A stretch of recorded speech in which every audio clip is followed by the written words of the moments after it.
ုံရေးပိုင်းကဘာလို့ပြောရတယ်လဲဆိုရင်တော့ဒီ app က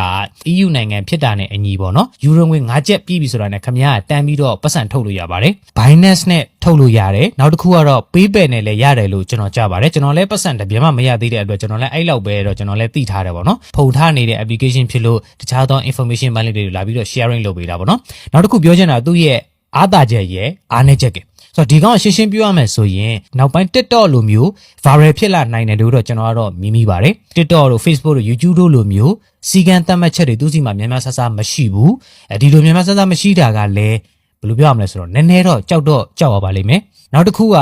အခုမှ content creator အလုပ်ပြီးတော့ဗောနော်အသက်မွေးခွဲမဲကြောင်း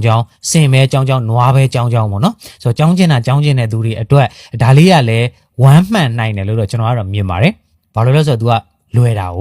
နော်သူ့ရဲ့အားနည်းချက်ကတော့လူသိမ့်မသုံးကြသေးတာဖြစ်တဲ့အတွက်ကြောင့်မို့လို့ TikTok တို့ Facebook တို့ YouTube တို့လိုမျိုးထင်သလောက်အများကြီးမဝင်တာမျိုးလည်းဖြစ်နိုင်ပါတယ်ခက်တာကတော့အတုတွေတက်လာမယ်ဆိုရင်ဘယ်ဟာကအတုအစ်စ်ခွဲမလဲဆိုတော့ကျွန်တော်လည်းအခုထိ tax လုပ်နေတော့မှရှိပါသေးတယ်ကျွန်တော်ကတော့စောစီလက်ဦးမှုယူပြီးသွားပြီဖြစ်တဲ့အတွက်အတုတွေတက်လာမယ်ဆိုရင်တော့ကျွန်တော်ကတော့